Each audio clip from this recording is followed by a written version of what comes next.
Euzu billahi mineşşeytanirracim. Bismillahirrahmanirrahim. Ve bihi nestaîn ve huve hayru nasirin ve muin. Əzizlər, ağamız, Mevlamız, sahib ixtiyarımız olan Həzrəti Xətmi Mərtəbətin şirin canı olan Rəsul-i Xudanın elminin varisi olan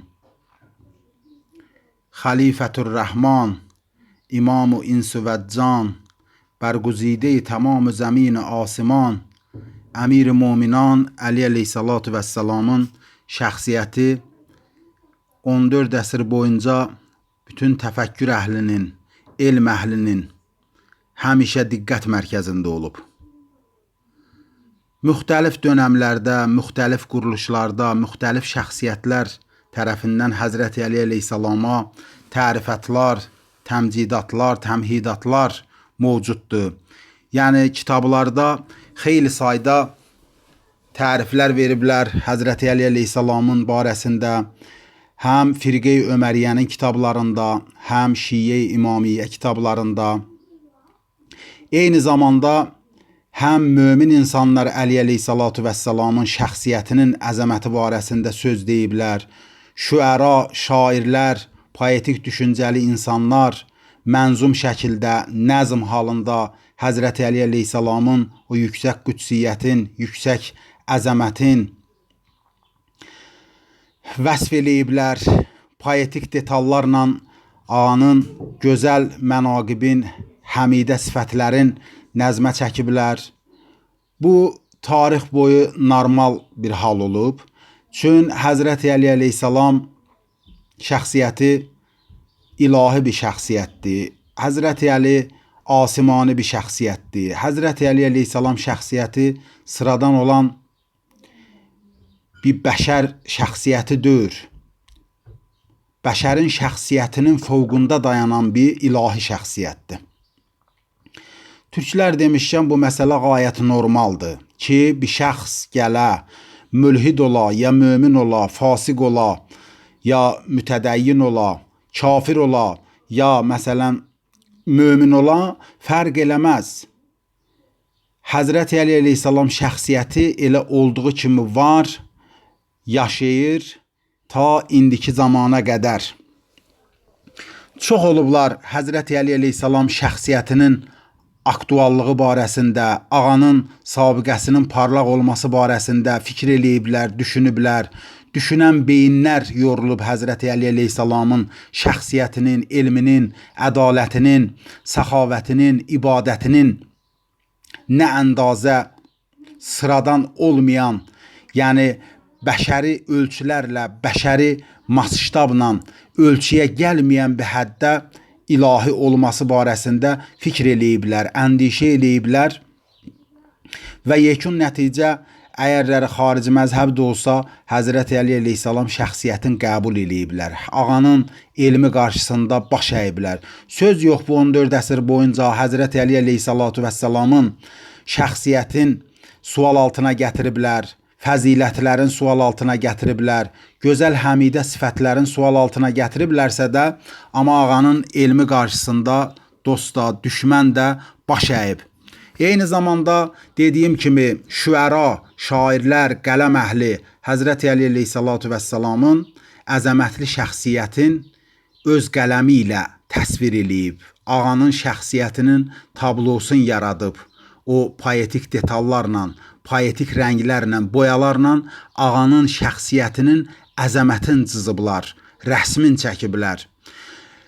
Belələrindən biri Sufi mollası məsələn Mövləvidir. Mövləvi bəziləri deyirlər ki, şiə olub. Şiə olub olmaması şəxsən mənə aydın deyil. Yəni o mənada deyir ki, hələ ki o məsələyə gəlib çatmamışıq ki, onun barəsində, onun məzhəbi barəsində söz açaq, bəhs açaq və onu ta xırdalığına qədər araşdıraq. Elmi baxımdan bütün cəhətdən demək olar ki, iltiması dua olan, Əli şiyəsi kimi özün göstərən, məsələn, İbn Ərəbinin tabeləri olan əmmaməli sufi mollaları özlərin yeyib tökərək çalışırlar ki, bütün sufiləri şiyə kimi təqdim eləyərlər. Eyni zamanda Mövləvini, əlhəmdülillah. Deyirlər, məsələn, İbn Ərəbi sırf şiyə olub, təqiyyə eləyib. Qunəvi şiyə olub. İbn Faris həm şiyə olub. Deyir, bunlar şiyə olublar, amma təqiyyə eləyiblər. Bu cəmaat nə qədər cahildir, cəhli mürəkkəbdir ki, deyir İbn Ərəbi şiə olub, yaxud Mövləvi şiə olub, təqiyyə eləyib. Mühüm olan məsələ budur ki, bunlar öz kitablarında bəzi yerlərdə Əhl-i Beyti tərif eləyiblər, Mövləvi kimi.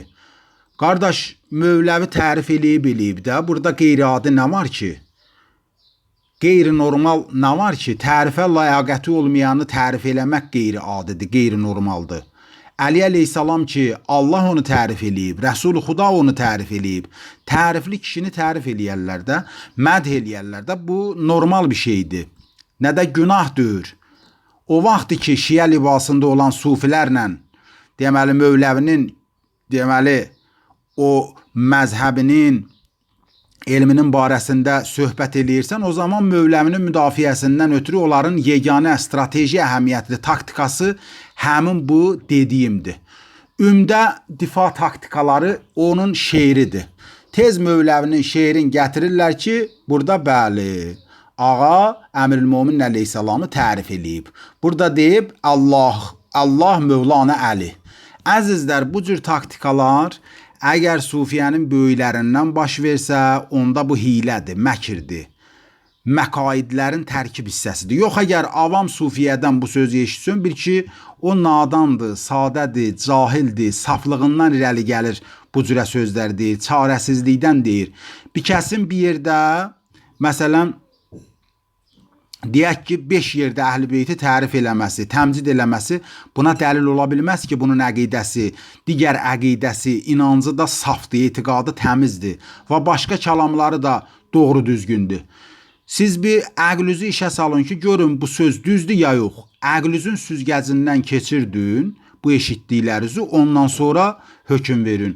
Analiz eləmədən tez qərar vermək olmaz. Tez qəbul eləmək əqilsizliyin göstəricisidir.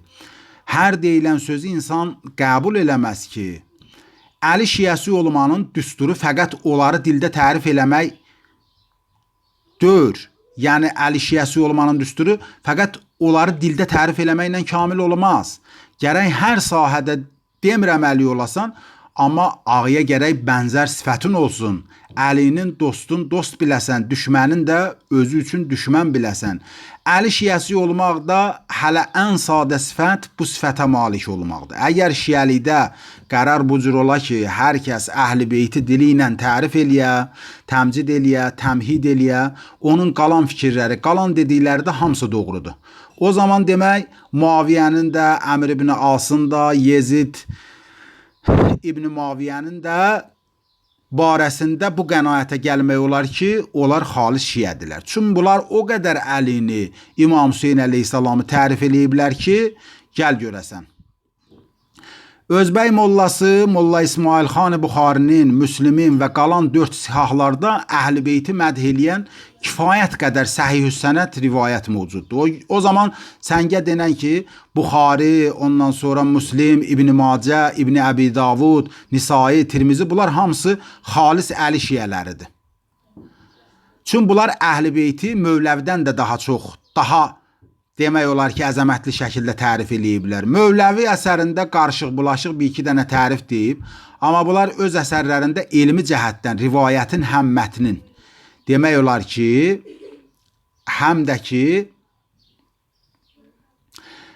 sənədi baxımından gətiriblər, raviləri, rivayətin, ravilərin, rüvatın, ricalların qeyd eləyiblər, eyni zamanda o ravilər ki, elmi rical kitablarında siqa olmasına, məmun olmasına, sadiqül qovl olmasına zərrə qədər də olsun, deməli, şək şübhə yeri yoxdur. Amma, bəli, demək olmaz ki, bunlar həqiqətən də Həzrəti Əli əleyhissalamın xalis şiyələridir. Bəli, əzizlər. Dedik ki, Sihah-ı Sittənin müəllifləri Həzrət Əmirin və Əhl-i Beyt Əthar əleyhissalamların barəsində kifayət qədər səhih-ü sənəd rivayətlə hədislər gətiriblər, rivayətlər nəql eləyiblər. Bəli, çün bunlar Əhl-i Beyti Mövləvidən daha çox tərif eləyiblər. Onda Əli şiəsi olmağa bunlar Mövləvidən daha çox layiqdilər. Bəli, Səqələyn hədisini gətiriblər, məsələn, Təthir ayəsinin misdaqını gətiriblər və s. Ömər özü neçə yerdə Molla Əli əleyhissalamı deməli məcd eləyib, mədh eləyib. Hətta deyib, Ləulə Əliyün ləhələkə hazə Ömər. Bu dəlil ola bilməz buna ki, bir kəs əgər Əlini tərif eləyibsə, demək yaxşı adamdır. Əllamə Buzurqvar Əmini özünün şərif kitabı olan Əl-Qədirində Əmr ibn Asın Əlini tərif elədiyi şeiri gətirib. Qəsidə-i Cəlcəliyə adında şeirdir.